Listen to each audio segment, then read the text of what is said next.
క్రీస్తునందు ప్రియులారా, ప్రభువును రక్షకుడైన యేసుక్రీస్తు జీవం కలిగినటువంటి నామంలో ఈ సాయంకాలపు వేళలో శుభములు వందనాలు తెలియపరుస్తూ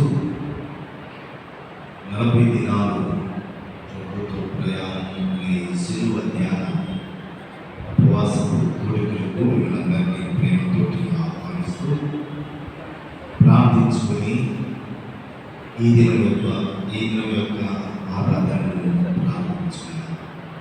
ప్రార్థన.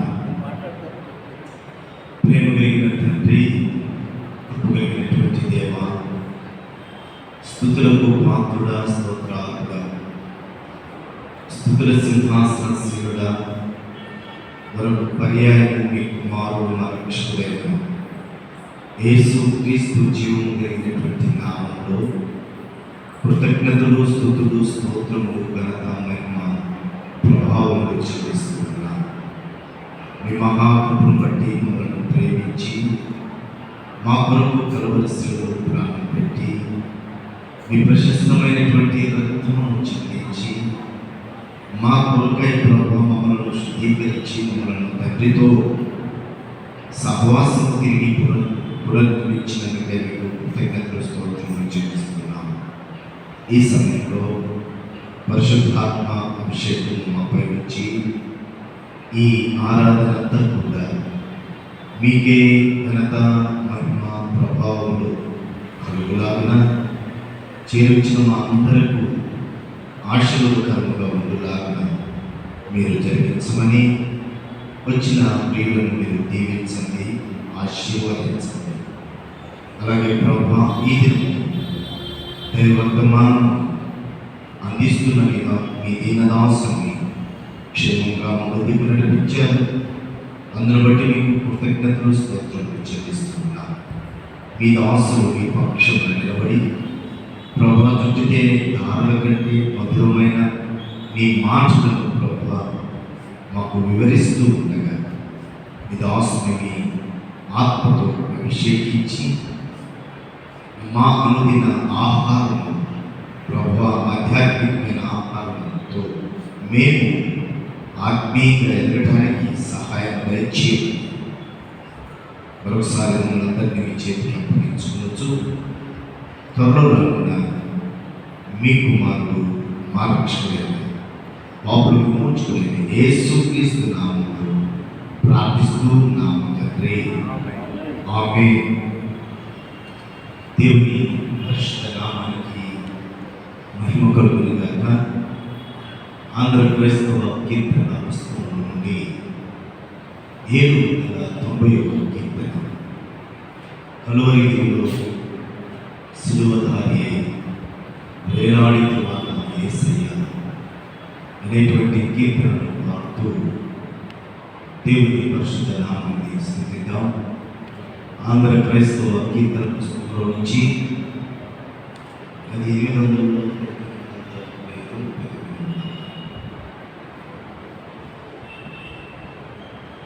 మరొక పుస్తకంలో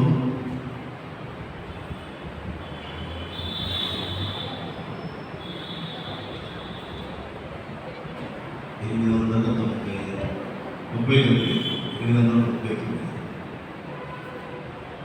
పుస్తకంలో 790, పుస్తకంలో 839.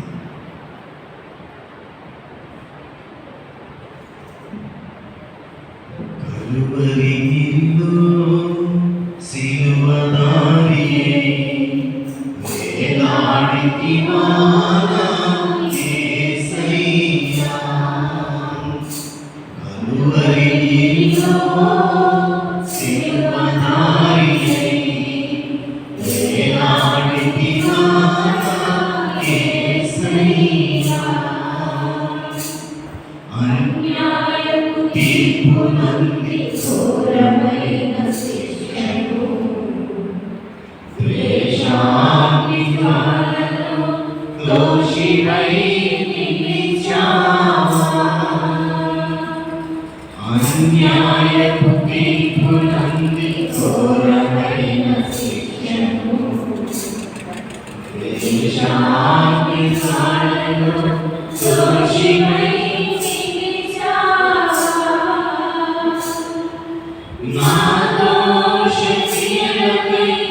సిలువలో బలి అయితివా,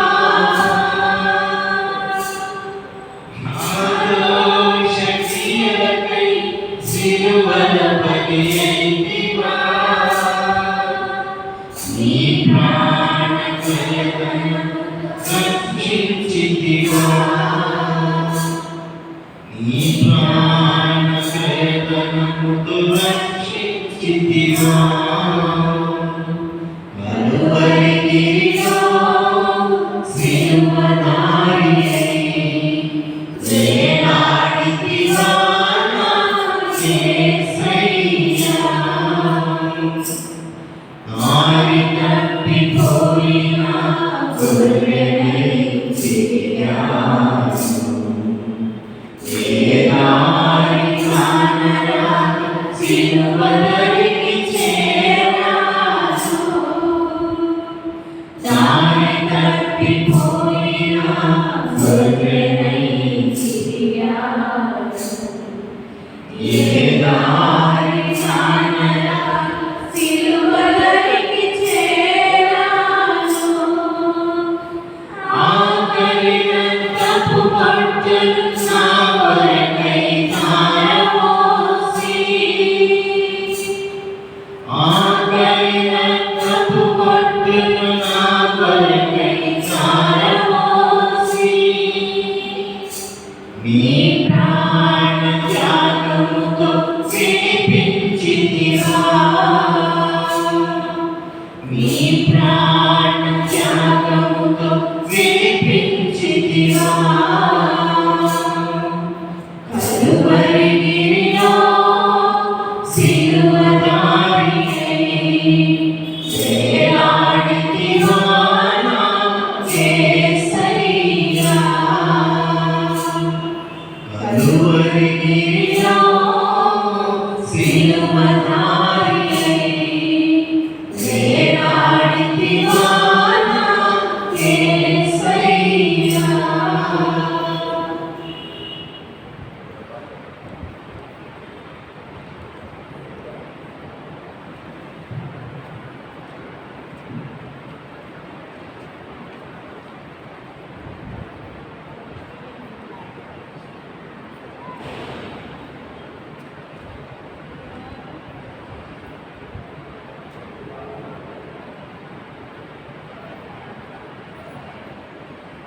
తొంభై ఒకటో కీర్తన ఎంతో వింత చింత యేసు నాకు మరణమంత అనేటువంటి కీర్తనను పాడుతూ దేవుని పరిశుద్ధ నామాన్ని స్తుతిద్దాం.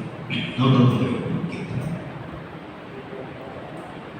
ఎంతో వింత ఎంతో చింత యేసు నాకు మరణమంత, ఎంతో చింత ఎంతో చింత యేసు నాకు మరణమంత, పంతముతో చేసి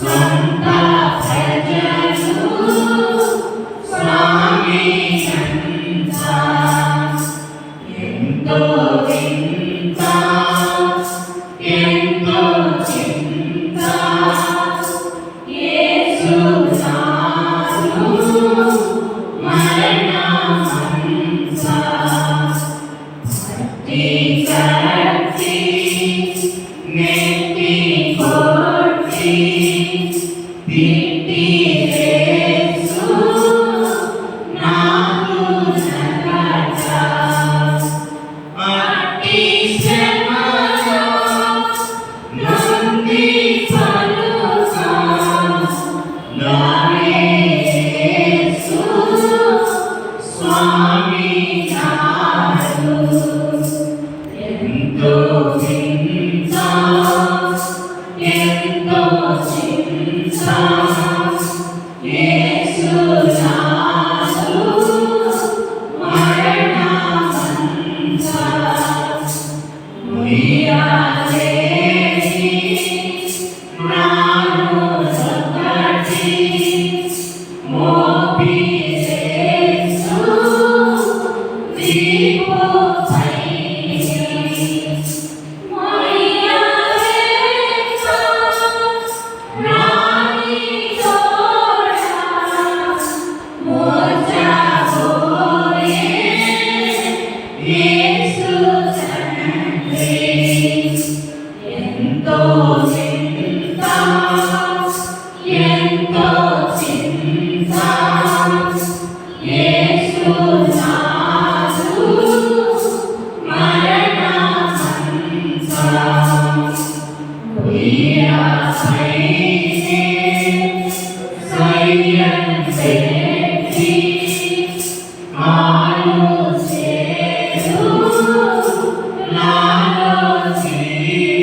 దేవునిపై ఏర్పాటు చేయబడిన పరిశుద్ధ లేఖన భాగాన్ని చదవగా విన్నాము. యోహాను సువార్త 13వ అధ్యాయం. యోహాను సువార్త 13వ అధ్యాయం 3వ వచనం నుండి 11వ వచనం వరకు ఉన్న లేఖన భాగము సహోదరుడు కూచిపూడి అన్వేషణ వచ్చి లేఖన భాగాన్ని చదవాల్సిన ఆహ్వానిస్తాను.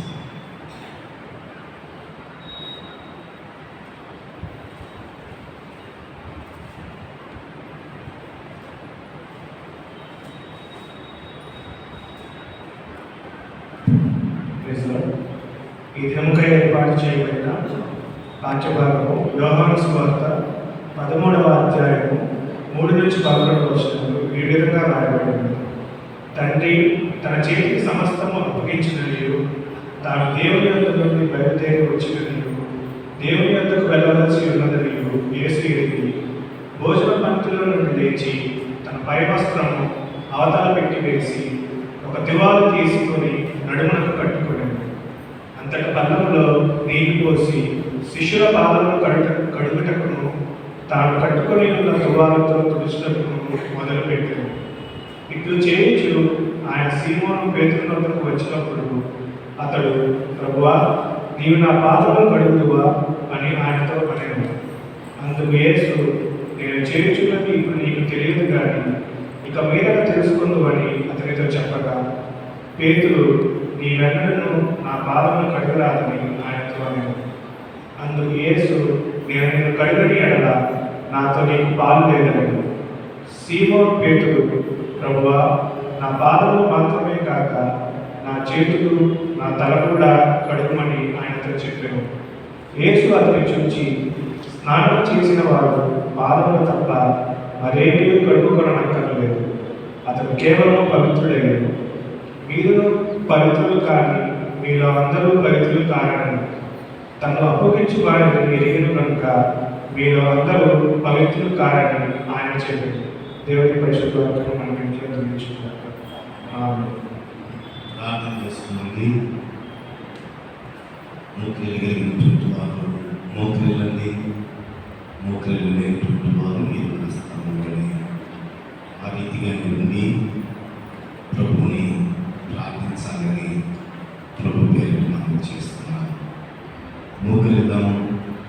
ప్రభు ఇచ్చిన మంచి తరుణాన్ని సద్వినియోగపరుచుకుందాం. దేవుని యొక్క సన్నిధానంలో మనం సరి చేసుకుందాం. అనుదినము ఇది జరిగేటువంటి ప్రక్రియ. ఇది మందిరంలో కావచ్చు, మన గృహంలో కావచ్చు, ఎక్కడైనా సరే మన అనుదిన ధ్యానంలో కావచ్చు, ప్రార్థనలో కావచ్చు. ప్రభువా, పాపినైన నన్ను క్షమించు. ఇది నా కార్యములలో ఎక్కడ దారి తప్పితునో, ఏ మాట అనుకున్న మాట అన్నానో, ఏది చూడకూడనటువంటిది చూచానో, ఏది తలంచకూడనిది తలంచానో, అలా నేను ప్రభువా మాట్లాడి ఉన్నాను. ఒకవేళ తిరిగి మాట్లాడి నచ్చింటే నన్ను క్షమించు, నీ కృప చూపించు అని దేవుని యొక్క సన్నిధానంలో ప్రార్థన చేస్తున్నాను. ప్రేమ కలిగిన దేవానికి వందనాలయ్యా చెబుతూ ఆయన సన్నిధానంలో మనం పరీక్షించుకొని పరిశుద్ధపరచబడ్డారు. ఎవరికి వారి ప్రార్థన చేసుకుని ప్రభు యొక్క సహాయం అడగాలని మనం చేస్తున్నాం.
ప్రార్థన చేస్తున్నాం.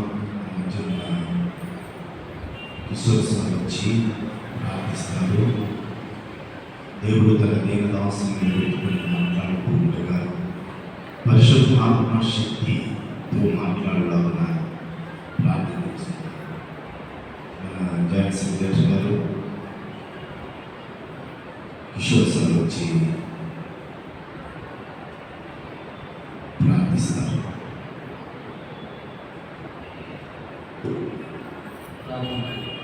మహాపరిశుద్ధమైన దేవ, జీవములు తండ్రి, మీ ఘనమైన నామానికి వెళ్ళేస్తూ వచ్చిన కాలంలో మీరు జ్ఞాపకం చేసుకున్నాను.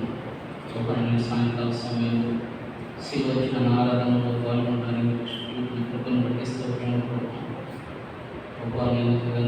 దినాలు మిమ్మల్ని ఆరాధిస్తుండగా మీ వాక్యంలోని సత్యాలను ప్రభావాన్ని తెలుసుకొని మా జీవితాలను ప్రభావం చేసుకొని మంచి సమయాన్ని అనుభవించిన స్తోత్రం తండ్రి. ప్రభావైనా ఈ వాక్యం బోధించిన దాసుని శిరోచాలను నిలబడవచ్చు. ఈ ప్రజలకు ఈ వాక్యం అవసరమైన ప్రభావైనా నోటికి కూరగా రెండు వాక్యాలను కాల్చుకుని సహాయం చేయండి, చూపించు. మీ లేఖనంలోని మర్మాన్ని కూడా తెలుసుకుని మా జీవితంలో వాటిని అన్వయించుకుని ప్రభావైనా మా విశ్వాస జీవితంలో స్థిరపడటానికి ముందు కొనసాగడానికి సహాయం చేయండి. నేటి జ్ఞాసులకు నీకు కాపాడు అసలు చేసే ఒక నిమిత్తంగా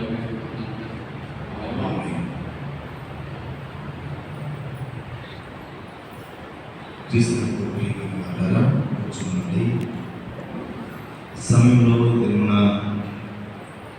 దేవుని మహాకృపను బట్టి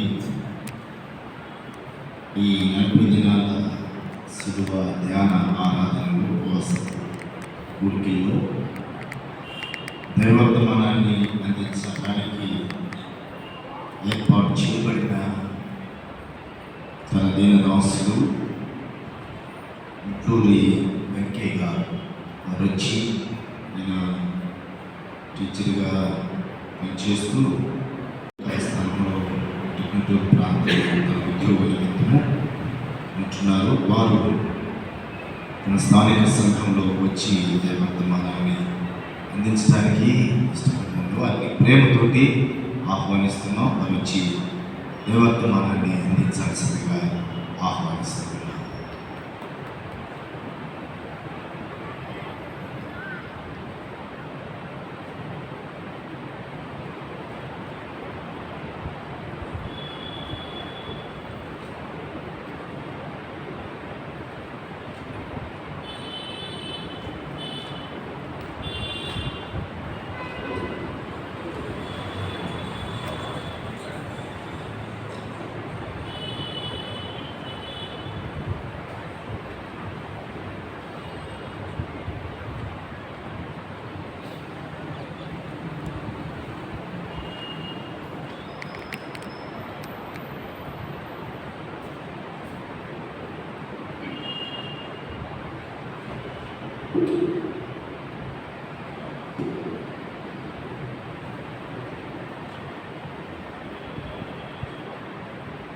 ప్రియమైన అందరికీ కూడా క్రీస్తునామమున శుభవందనములు తెలియజేస్తున్నాను. నేటి ఈ శ్రమదాన ధ్యాన కూడికలలో నాకు దేవుడు ఈ అవకాశం ఇచ్చినందుకు మొదటగా దేవదేవుడికి వందనాలు తెలియజేస్తూ, అదేవిధంగా స్థానికులైనటువంటి సంఘంలో పెద్దలు, మరి సంఘం గురించి ప్రజెంట్ నేను వేరే చోట ఉంటున్నా కూడా నాకు దేవుని కృపటువంటి అవకాశం వచ్చినందుకు అందరికీ కూడా నిండైన వందనాలు తెలియజేస్తా ఉన్నాను. మనకి ఈరోజు ఇచ్చినటువంటి ఈ వాక్య భాగంలో శ్రమల ధ్యాన కూడిక. ఏ శ్రమలు జరుగుతున్నాయి? దేవుని మనం ఆయన మన కోసం ఏ విధంగా అయితే ఇబ్బంది పడ్డాడో ఆ ఇబ్బందుల్ని మనం మళ్ళీ గుర్తు చేసుకుంటున్నాం. అంతేనా? లేకుంటే మనకు వచ్చే శ్రమల్ని గుర్తు చేసుకుంటే అనిపిస్తున్నాం. సో మన దేవుని సన్నిధానంలో చేరి ఆయన వాక్యాన్ని మనం ధ్యానం చేసుకునే ముందుగా చిన్న ప్రార్థన చేసుకుని ముందుకు పెడతాం. మహాగండ మహోన్నత సర్వ సృష్టించి స్తుతులు స్తోత్రాలు అందుకుంటున్నాను. మా ప్రియ పరలోక తండ్రి, మీ పాదములు గరలేని వందనములు స్తుతులు స్తోత్రములు చెల్లించుకుంటున్నాను. ఇదిగోనైనా ఈ సాయంకాల సమయంలో ఈ సంగమంలో బిడ్డలందరూ చేరి మీ సన్నిధికి మిమ్మల్ని ధ్యానించడానికి ఈ శ్రమల ధ్యాన కూడికలలో మిమ్మల్ని ఆరాధించడానికి చేరి వచ్చిన ప్రతి బిడ్డను దర్శించండి ప్రభావ. అదేవిధంగా ప్రభావ ఇంకా రానయ్య బిడ్డలు ప్రత్యేకతన మీ సన్నిధికి మందిరానికి తోడుకొని రమ్మని వేడుకొంటున్నామైనా. ఇలానైనా ఈ సాయంకాల సమయంలో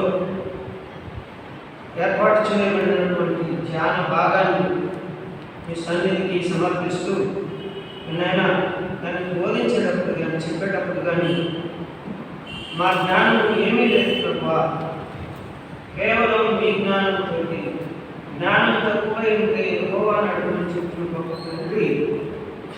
మేము అడుగుచుండగా మీరు ఇస్తారని విశ్వసిస్తూ ఈ వాక్య పరిచర్యలో మమ్మల్ని మీ శిలువ చాటున మరుగుపరిచి మీ కృపలో మమ్మల్ని బోధించలాగా దీవించమని బోధించబడుతున్నటువంటి ప్రతి విషయాన్ని చేరువచ్చిన సభ్యులందరికీ కూడా వారి హృదయంలో ఉత్తబడి వాటిని ఆచరించి అనుసరించి మీ సన్నిధిలో బలపడటకు సిద్ధపరచమని క్రీస్తు యేసు నామమున స్తుతించి ప్రార్థించి వేడుకుంటున్నాను తండ్రి.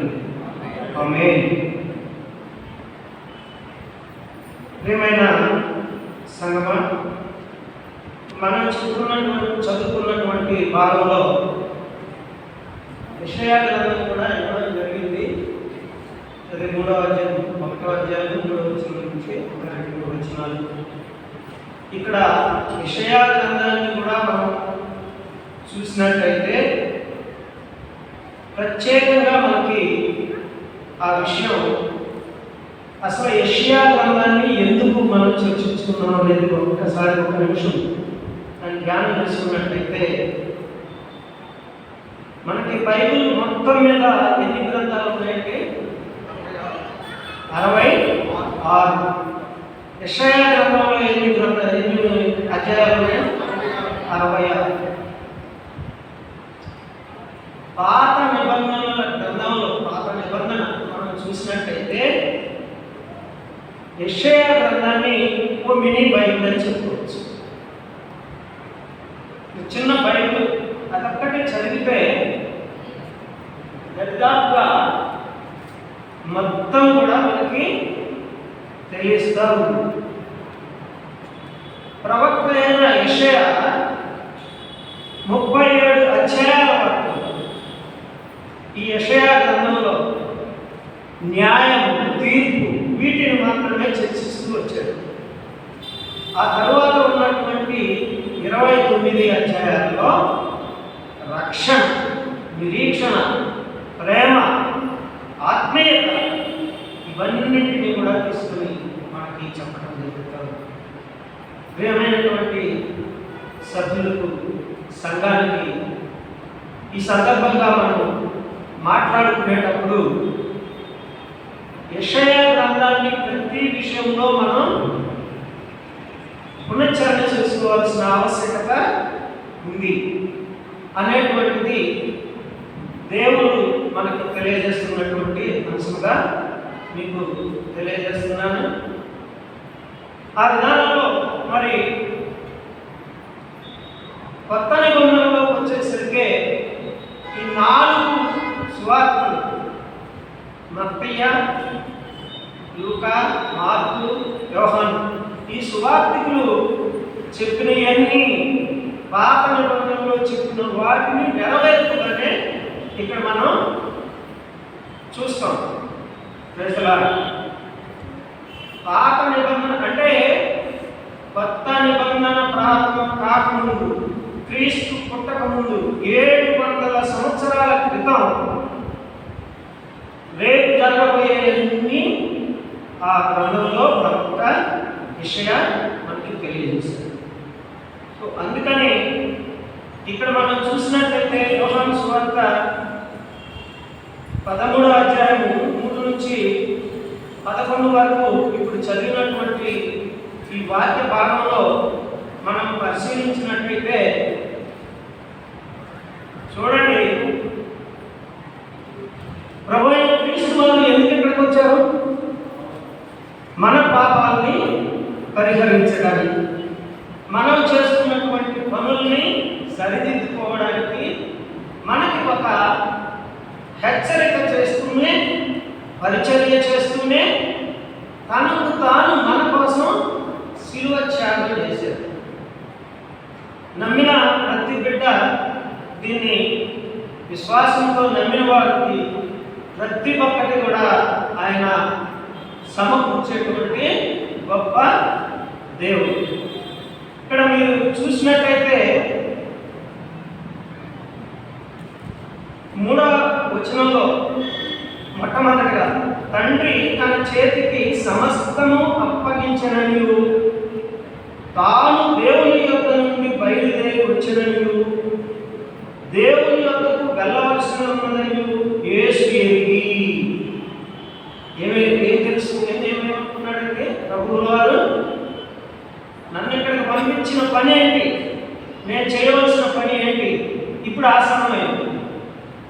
ఎన్ని సంవత్సరాలు ఉన్నారంటే ప్రభువారు ఈ భూలోకం మీద ఎన్ని సంవత్సరాలు జీవించారు? 33 సంవత్సరాలు, 33.5 సంవత్సరాలు.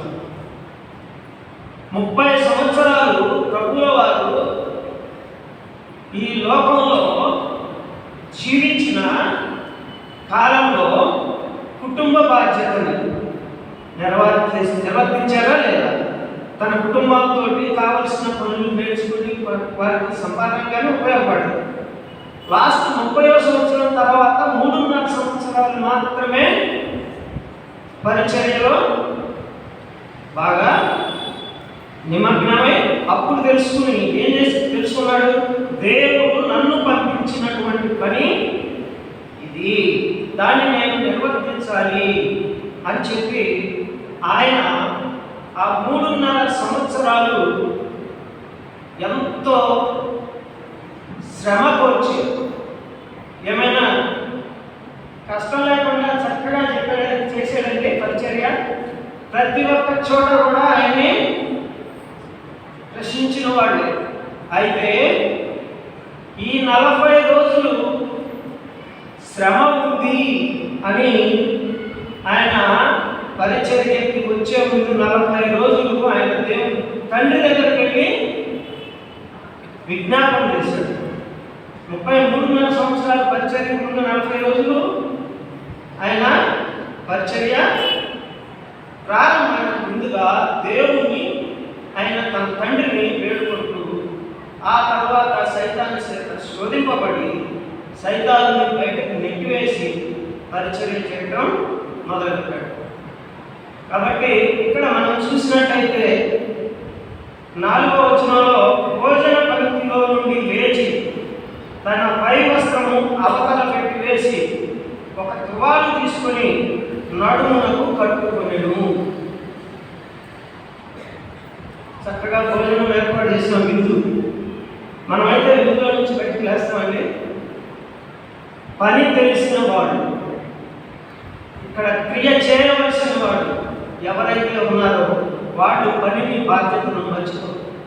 మనమైతే చక్కగా ఓ ఫంక్షన్ జరుగుతూ ఉంటే బయట ఎవరైనా రాగానే పెద్దవాళ్ళు రాగానే పరుగులు గుర్తులు పెట్టేసి ఈ ఫంక్షన్ వదిలేసి అక్కడికి వెళ్ళి ఆయన తీసుకొని వస్తాం.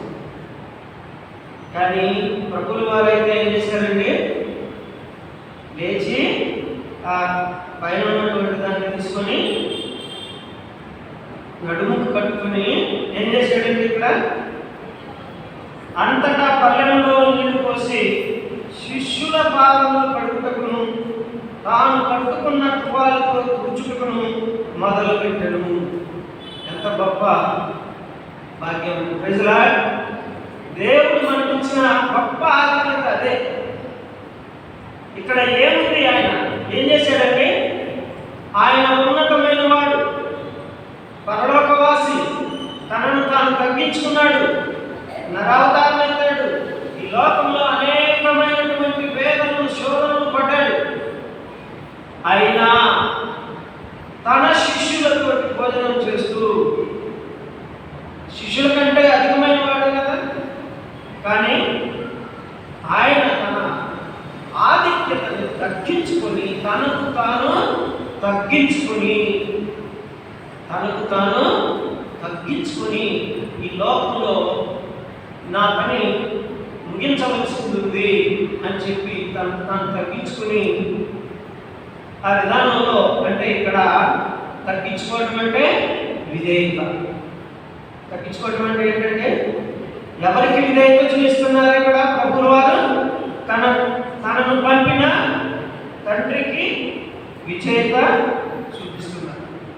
ఈ విధేయత చూపించడం అనేటువంటిది మనం పరిశీలించినట్టయితే దేవుని యొక్క పరలోక వాసానికి మార్గము, సత్యము, జీవము నేనే అని చెప్పినటువంటి తన తండ్రి దగ్గర అధికారం తీసుకొని వచ్చిన ప్రభువుల వారు శిష్యులకి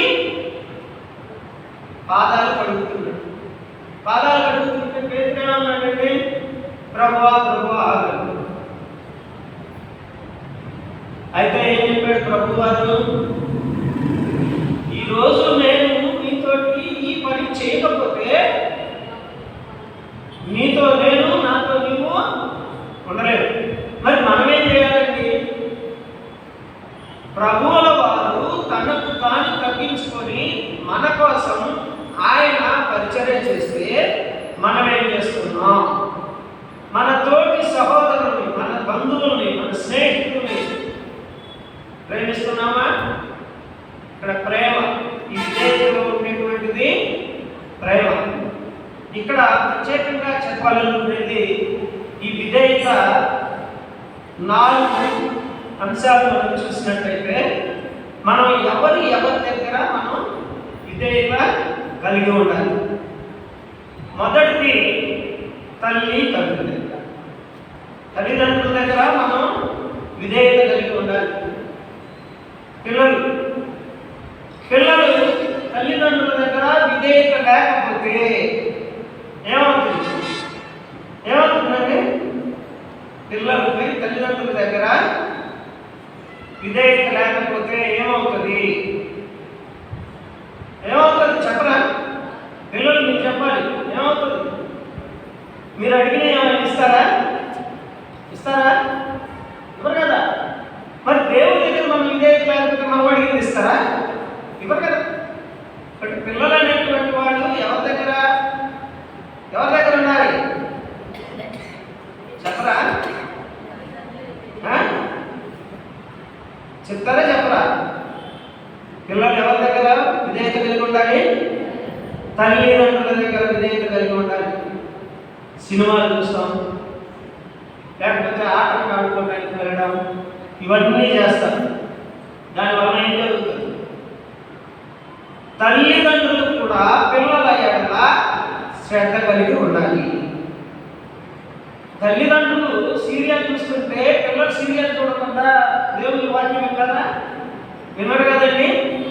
కాబట్టి తల్లిదండ్రుల ప్రవర్తన పైనే పిల్లల యొక్క ప్రవర్తన కూడా ఆధారపడి ఉంటుంది. కాబట్టి విధేయతను బట్టి మనం చూసినట్లయితే చక్కగా పిల్లలు తల్లిదండ్రులకి విధేయత కలిగి ఉండాలి. అలాగనే రెండవ అంశం ఏంటంటే యజమానికి కూడా మనం ఎవరు మన యజమాని అనేది మనం చూసినట్లయితే పేతురు 1 పేతురు 2వ అధ్యాయం 18వ వచనంలో ఎవరికి అలా ఉండాలి అనే దాని మీద పనివారులారా మంచివారును సాత్వికులైన వారికి మాత్రం కాక ముష్కరులైన మీ యజమానులకు పూర్ణ భయంతో లోబడి ఉండి. అంటే మంచివాళ్ళు సాత్వికులు అయితే వాళ్ళకి భయపడకుండా బ్రహ్మాండంగా చేయడం అలా కాకుండా మిమ్మల్ని పోషించేటువంటి వాడు, మిమ్మల్ని కావలసిన వస్తువులు ఇచ్చేటువంటి మీ యజమాని వాడి పాపిస్ట్ అయినా ఏమైనా కానీ వాడికి ఏ విధంగా ఉండాలంటే పూర్ణ భయంతో లోబడి ఉండాలి, విధేయత కలిగి ఉండాలి. ఒక ఆఫీస్ ఉంది, ఆ ఆఫీస్లో ఉద్యోగస్తులు ఉంటారు. బాగా చదువుకున్నాను నేను, నా వల్లే ఈ ఆఫీస్ నడుస్తుంది అని అనుకున్నాడు అనుకోండి. ఒక వర్కరు యజమాని వచ్చినా వాడే వచ్చినా పిలుస్తాడు, వాడికే నేను నా అవసరం వాడికే నాకు అవసరం లేదని అనుకుని వాడికి ఎక్స్ట్రాగా ఆ యజమాని అతన్ని ప్రేమిస్తాడా? లేదు, తక్కువ విద్య ఉంది, నమ్మకంగా పనిచేస్తున్నాడు, నమ్మకంగా పనిచేసేటువంటి అతనికి ఏ విధంగా ఇస్తాడు? ప్రమోషన్ ఇస్తాడు, వీడి ప్రమోషన్. కాబట్టి దేవుని యందు భయభక్తులు కలిగి, మన యజమాని ఎవరు? మన యజమాని దేవుడు. మరి దేవుడికి మనం భయభక్తులు కలిగి మనం జీవితాన్ని ఆయన సన్నిధిలో కొనసాగిస్తే మనకి ఏ విధమైనటువంటి తలాంతులు వస్తాయి? యజమాని తలాంతులు ఉన్నాయి, మార్పు స్వార్థలు ఉన్నాయి. 3 తలాంతులు, 3 సేవకులకి, ఒకరికి 5, ఒకరికి 2, ఒకరికి 1 ఇచ్చి విదేశాలకు వెళ్ళి వచ్చేసరికి ఈ 3 5 ఇచ్చినటువంటి వాడేమో 5ని 10 చేశాడు, 3 ఇచ్చిన వాడు 6 చేశాడు, 1 ఇచ్చిన వాడు ఏం చేశాడు? తీసుకెళ్ళి మట్టిలో పాతి పెట్టి వాడు వచ్చినాక తీసుకొచ్చాడు. యజమాని వచ్చాడు, 5 తీసుకొచ్చినాడు వచ్చాడు, అయ్యా మీరు ఇచ్చిన 5 తీసుకెళ్ళి నేను వ్యాపారం చేసి 5 చేసి 10 చేశానయ్యా అన్నాడు. అప్పుడేమన్నాడు యజమాని? బడా నమ్మకమైన దాసుడా, కొద్దిలో నువ్వు విశ్వాసం ఇచ్చావు కాబట్టి అన్నీ కూడా ఆ దిక్కకి ఇస్తాను.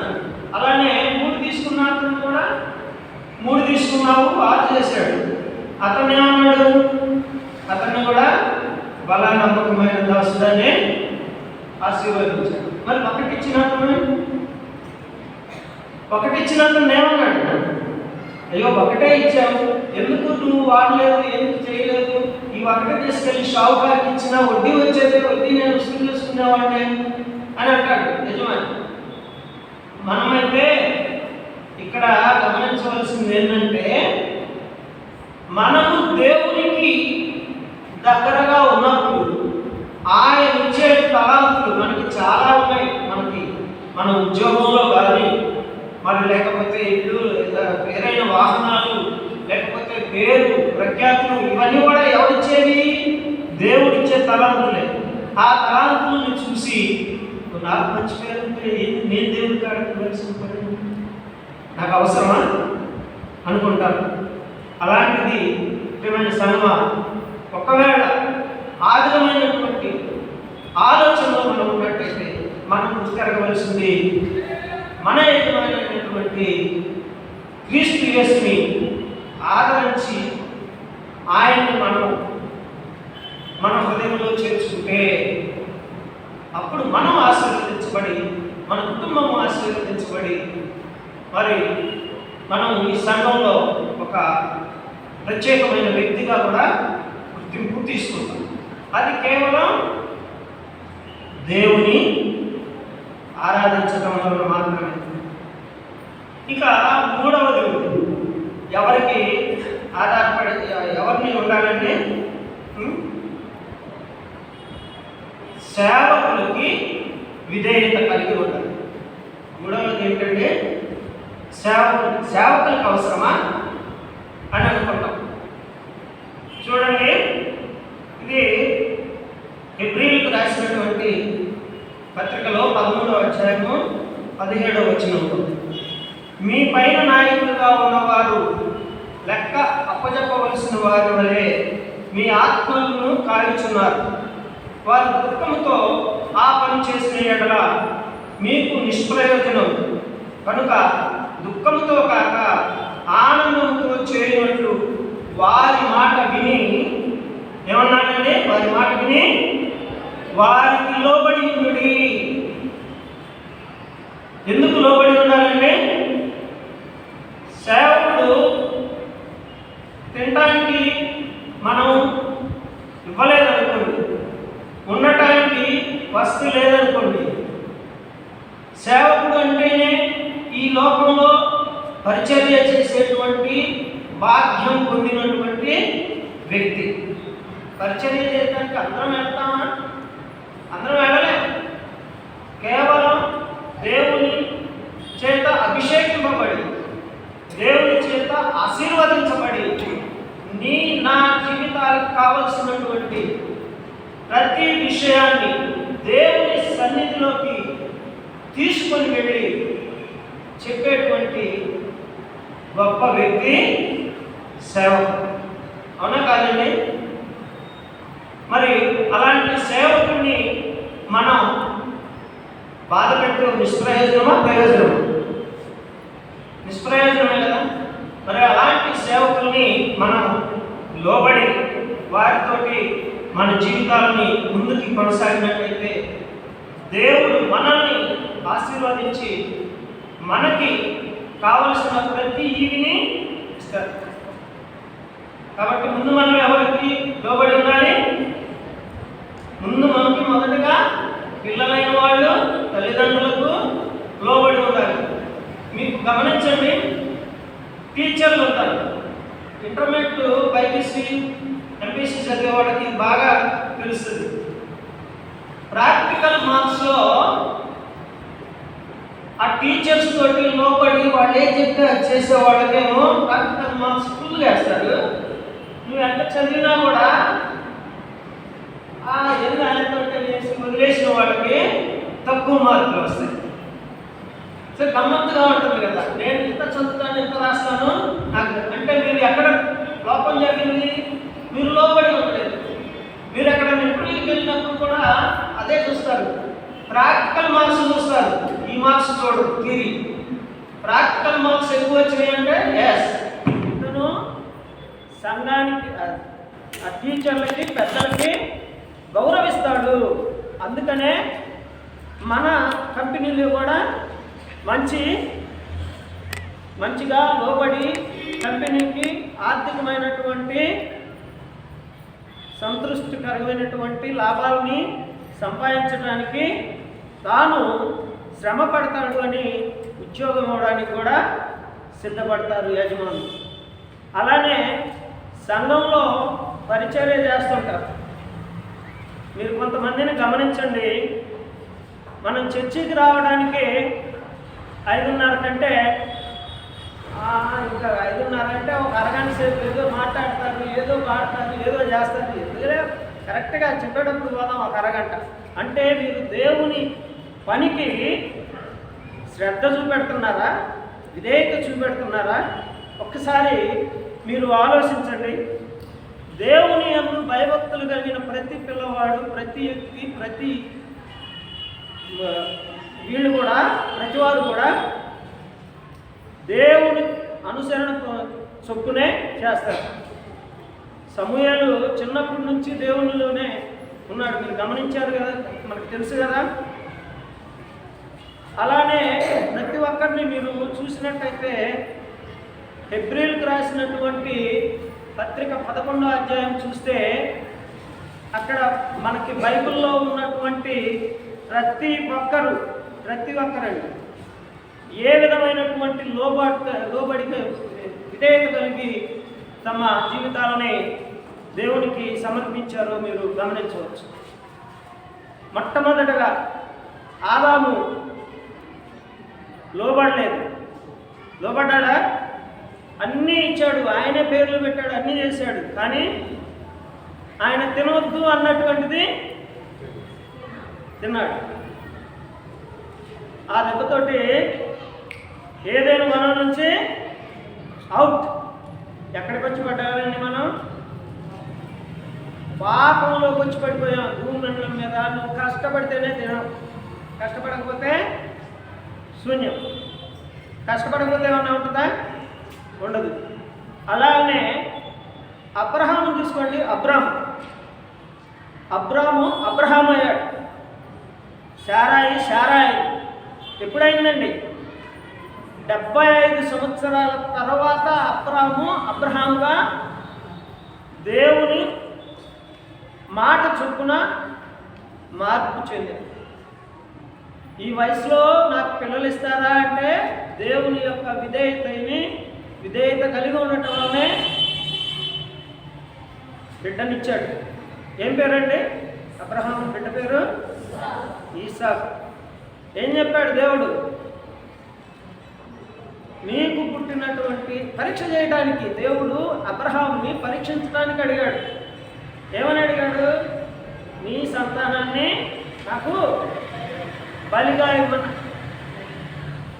ఎందుకు ఇవ్వమన్నావయ్యా? ఏమయ్యా, లేక లేక ఉంటే నువ్వే ఇచ్చావు, ఒక్కడి నుంచి వాడిని మళ్ళీ బలి ఇమ్మంటున్నావని చెప్పి అడిగాడండి. ఎక్కడికి వెళ్ళమంటున్నాడని అడిగాడా? ఏం తీసుకెళ్ళమని అడిగాడా? అడగల. ఎందుకు అడగల? విశ్వాసం. దేవుడు నాకు ఇచ్చాడు, దేవుడే నాకు మళ్ళీ అన్నీ ఇవ్వగలడు. ఈసాకులు తీసుకుంటే ఇంకా 100 మంది ఈసాకుల్ని ఇస్తాడనే ఒక విధేయత, విశ్వాసం. అలాంటి విశ్వాసం మనలో ఉండాలి. దేవుని సన్నిధికి రమ్మంటే ఆ వస్తామనే అనే ఆలోచన కాకుండా దేవుని కోసం ఏదైనా ఇవ్వడానికి. నువ్వు ఒక వంతిస్తే నువ్వు 100 వంతులు ఆశీర్వాదాలని నీ జీవితంలో కొనసాగుతాయి. కాబట్టి దేవుడిని మనం ఎల్లప్పుడూ భయభక్తులు కలిగి జీవించాలి. ఇంకా చాలామంది ఉన్నారు. హానోకు ఉన్నాడు, దేవునికి విధేయతగా ఉండి 300 సంవత్సరాలు నడిచి శరీరంతో పరలోకానికి వెళ్ళినటువంటి విశ్వాసి. మరి నువ్వు నేను శరీరంతో కాకపోయినా రేపు జరగబోయేటువంటి రెండవ రాకడలో మనం ఆయన వచ్చేటప్పుడు ఆ మహిమ ప్రవేశంలోకి మనం వెళ్ళడానికి సిద్ధపడి ఉంటామా? అదొకసారి ఆలోచించండి. అలా మనం ఒక్కొక్కటి కూడా ఆలోచించుకుంటూ పోతే దేవుని యొక్క కృప అపారమైనది. కాబట్టి దేవునికి కూడా మనం లోబడి ఉండాలి. దేవునికి లోబడి ఉండాలంటే అది మనకి క్లియర్గా చెప్తాడండి. యాకోబు పత్రికలో 4వ అధ్యాయం 7వ వచనంలో ఎందుకు దేవునికి లోబడి ఉండాలనేది కూడా మనకి తెలియజేస్తున్నారండి. కాబట్టి దేవునికి లోబడి ఉండి అపవాదిని ఎదిరించి అప్పుడు వాడు మీ వద్ద నుండి పారిపోతాడు. మనం ఎందుకు లోబడి ఉండాలి? ఈ లోకంలో మనకు వచ్చినటువంటి అన్నింటినీ నా గొప్పతనమే, నేనే సంపాదించాను, నా తెలివే అని చెప్పి దేవునికి లోబడకపోతే మొత్తం వెళ్ళిపోతాయి. యోగును ఒకసారి పరిశీలించండి. ఆశీర్వాదించి ఇవ్వబడ్డాడు, విస్తారమైనటువంటి ధనరాశులు ఇచ్చాడు, సంతానం ఇచ్చాడు, పశు సంపద ఇచ్చాడు. అపవాది వెళ్ళి ఆయనతోటి ప్రభుతో మాట్లాడినప్పుడు ఒకడున్నాడు, పోయి పరిశీలించమంటే ఆయన ప్రాణం తప్ప నువ్వేదైనా చేయవు, ప్రాణం పోయే. మరి అలాంటి విధేయత మనకు ఉందా? యోగు లాంటి విధేయత మనకు ఉండాలి. అలాగే మీరు షడ్రక్ మేషక్ అగ్నిలో వీళ్ళని ఒకసారి పరిశీలించినట్టయితే అగ్ని పర్వతాలను కాది అసలు అందులో పోయి అందులో వేయటానికి ముగ్గురు వేయటానికి వెళ్ళిన వాళ్ళని కలబడ్డారు. మరి వాళ్ళు అగ్నిగుండంలో పడవేయబడ్డారు. పడవేసేటప్పుడు 7 రెట్లు అధికంగా చేశారంట. ఒక రెట్టు కాదు, 7 రెట్లు. అయినా సరే ఎక్కడ ఉన్నారో చూడండి రా అని పంపిస్తే అక్కడ ఏమన్నారు? ఏం చేశారు? వెళ్ళినాడు, అయ్యా మనం వేసిన ముగ్గురు కదా, 4వ వాడు ఉన్నాడు అని అడిగారా? అప్పుడు వాళ్ళు బయటకు వెళ్ళమన్నారు. వాళ్ళ వెంట్రుకైనా కాలిందండి, వస్త్రమైన కాలిందా? లేదు. దేవుని కృప ఉంటే, దేవుని యందు విధేయత కలిగి ఉంటే మనం ఉన్నతంగా ఎంత గొప్ప ఈవుల్ని పొంది ఆశీర్వాదాలను పొంది మనం ఈ లోకంలో చక్కని జీవితాన్ని కొనసాగించవచ్చు. సో ఈ విధానాలన్నీ మనం చూసుకుంటే మనం దేవుని యందు భయభక్తులు కలిగి ఉండాలా లేదా? ఒకసారి ఆలోచించండి. ప్రియమైన సంగమా, ఈ శ్రమల ధ్యాన కూడికల్లో శ్రమలు మనం పడుతున్నామా? దేవుడు మన కోసం పడ్డాడా? ఒకసారి ఆలోచించండి. మనం మన పాప పరిహారార్థం మనమందరం కూడా ఆయన రక్తము క్రయంగా ఇచ్చి కొనబడినటువంటి బిడ్డలు. ఇక్కడ మనకి హెబ్రీ పత్రిక కూడా మనం ఒకసారి గమనించినట్లయితే హెబ్రీ పత్రికలో అసలు హెబ్రీల్ అంటే ఎవరంటే? హెబ్రీల్ అంటే ఇజ్రాయేల్. ఇజ్రాయేలీని హెబ్రీల్ అని ఎందుకు అంటారంటే వాళ్ళు మాట్లాడే భాష హిబ్రూ భాష. హిబ్రూ భాష కాబట్టి ఇప్పుడు మనం తెలుగు మాట్లాడే వాళ్ళు మనం ఏమంటున్నారు? తెలుగు వాళ్ళు అంటున్నాం కదా. ఇంగ్లీష్ మాట్లాడే వాళ్ళని ఇంగ్లీష్ వాళ్ళు అంటున్నారు. అలా హిబ్రూ మాట్లాడతారు కాబట్టి వాళ్ళని హెబ్రీలు అని. మరి ఈ లోకంలో దేవుడు అత్యధికంగా ప్రేమించినటువంటి వాళ్ళు ఎవరు? హెబ్రీలే కదా. మరి వాళ్ళకి కూడా పౌలు గారు ప్రతి ఒక్క విషయాన్ని క్షుణ్ణంగా దేవుడి చేత అన్నీ అనుభవించారు. వాళ్ళు ఎర్ర సముద్రాన్ని దాటారు, మన్నాని తిన్నారు. కనాను ఒక చిన్న తప్పు వలన మోషే కనాను వెళ్ళలేదు. సో మనం చిన్న తప్పేగా అనుకుంటాం. కయ్యను హాబాలు హేబెలు చూడండి, పండినవన్నీ తీసుకొచ్చి మంచి మేలు కనిపించినటువంటి ఆశీర్వాదింపబడ్డాడు కయ్యను. హేబెలు ఆయన ఏముందిలే, నేను పండించి నేను చేసి హేబెలు ఇచ్చాడు. కయ్యను ఏం చేశాడు? నేను పండించి నేను చేసి అనేది అహం ప్రదర్శించాడు, దేవునికి దూరం అయిపోయాడు. మనం కూడా దేవునికి ఇవ్వటంలో వెనుకబాటు ఉండకూడదు. శ్రేష్టమైనవే దేవునికి ఇవ్వాలి. అలా మనం దేవునికి మన హృదయాన్ని సమర్పించి మనం దేవునిలో ప్రార్థనా జీవితాన్ని కలిగి, మనకి దేవుడికి మధ్యలో ఉన్నది ఒకే ఒకటండి ప్రార్థన. ఏంటది? ప్రార్థన. ఫస్ట్ ప్రయారిటీ ప్రార్థనే. మీరు ఎన్నిసార్లు ప్రయారిటీ అడిగినా కూడా ప్రార్థన. ప్రార్థన ఒక్కటి మాత్రమే మనల్ని దేవునికి సన్నిధానానికి తీసుకెళ్తుంది. మనం ఉపవాసాలు ఉంటున్నాము. ఉపవాసం అంటే ఏంటి? ఉప అంటే సమీపంగా, వాసం అంటే నివాసం. ఉపవాసం అంటే దేవునికి సమీపంగా ఉండమని. దేవునికి సమీపంగా ఉండడం అంటే ఏంటి? దేవుని వాక్యం వినడం, వాక్యం చదవడం, దేవుని అనునిత్యం ప్రార్థించడం. అలాగనే దేవుడు గొర్రెలకి తీర్పు తీర్చేటప్పుడు ఒక మాట అంటాడు. ఏమంటాడండి? మార్కు సువార్తలో ఉంటుంది. అది కానీ మనం చూస్తే ఒకే మాట అంటాడు. నేను ఆకలి ఉన్నప్పుడు మీరు నాకు అన్నం పెట్టలేదు, నేను వస్త్రాలు లేనప్పుడు వస్త్రాలు ఇవ్వలేదు.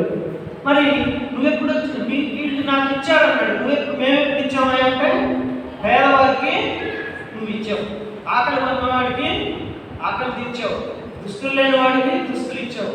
మరి మనము ఆ విధంగా దేవుని కృపలో ఎదగాలి అంటే దేవుని సన్నిధిలో మనం మోకరిల్లి ప్రార్థన చేసి, ఉపవాసం ఉన్నామంటే కాదు, తినకుండా ఉంటే ఉపవాసం కాదండి. దేవునితో దగ్గరగా ఉండి దేవునితో ప్రార్థన చేస్తూ దేవునిలో కలిసి ఉండటం. దాన్ని ఆ సందర్భంగా మీరు ఉండేటువంటి ఒకవేళ మీరు తినకుండా ఉంటే ఆ తినకుండా ఉన్నది లేని వాళ్ళకి మీరు వాటిని అందించి దేవుని కృపకి పాత్రలవ్వాలని, ఈ రకంగా మనం అందరం కూడా దేవుని విధేయత కలిగి దేవునిలో వర్ధిల్లాలని. మరి నాకు ఇచ్చినటువంటి సమయం అయిపోయింది కాబట్టి మీ అందరికీ కూడా హృదయపూర్వకమైనటువంటి వందనాలు తెలియజేస్తూ చిన్న ప్రార్థన చేసుకున్నామంటే,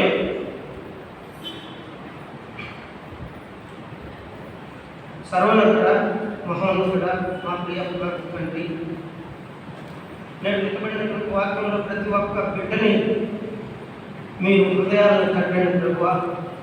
విధేయత కలిగి జీవించలాగిన మీ కృపలో వాళ్ళని వర్ధిల్ల చేయమని మీ సన్నిధి తోడుగా వచ్చి ప్రతి నిత్యము వాళ్ళను ప్రార్థించలాగిన దీవించమని క్రీస్తు యేసు నామమున స్తుతించి ప్రార్థించి వేడుకుంటున్నాను తండ్రి. ఆమేన్. చిన్న పాట పాడి సార్, విధేయత గురించి మనకు పాట ఉంది కదండి, మీ అందరికీ తెలిసిందే. అది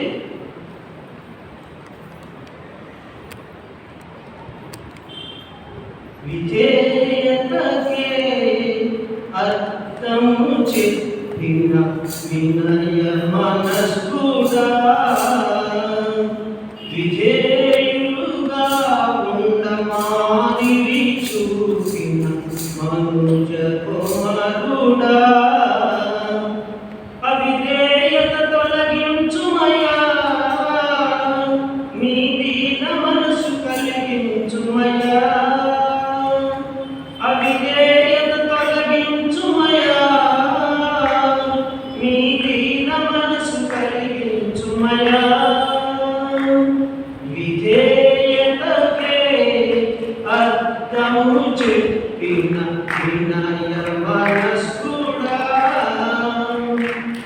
పరిచర్య చేతకి ధరణికి వచ్చిన త్యాగమూర్తివి. ప్రతిచర్య జరిగించక పగవారిని క్షమించిన ప్రేమదీప్తివి.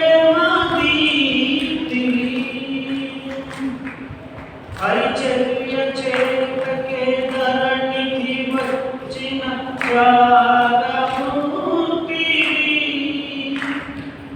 ప్రతిచర్య జరిగించక పగవారిని క్షమించిన ప్రేమదీప్తివి.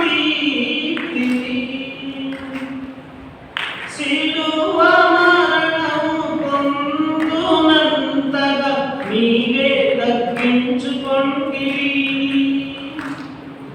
సిలువ మరణము పొందునంతగా నీవే తగ్గించుకొంటివి. అధికముగా హెచ్చింపబడితివి. అధికముగా హెచ్చింపబడితివి. అవిధేయత తొలగించుమయా. నీ దీన మనసు కలిగించుమయా. విధేయతకే అర్థము చెప్పిన వినయ మనస్కుడా. పరిపూర్ణమైన భయభక్తులతో తండ్రికి లోబడితివి. ప్రతి విషయంలో పంపిన వాని చిత్తము నెరవేర్చితివి. పరిపూర్ణమైన భయభక్తులతో తండ్రికి లోబడితివి. ప్రతి విషయంలో పంపిన వాని చిత్తము నెరవేర్చితివి. శ్రమలు పొంది యాజకుడని దేవునిచే పిలువబడితివి. శ్రమలు పొంది యాజకుడని దేవునిచే పిలువబడితివి. రక్షణకు కారకు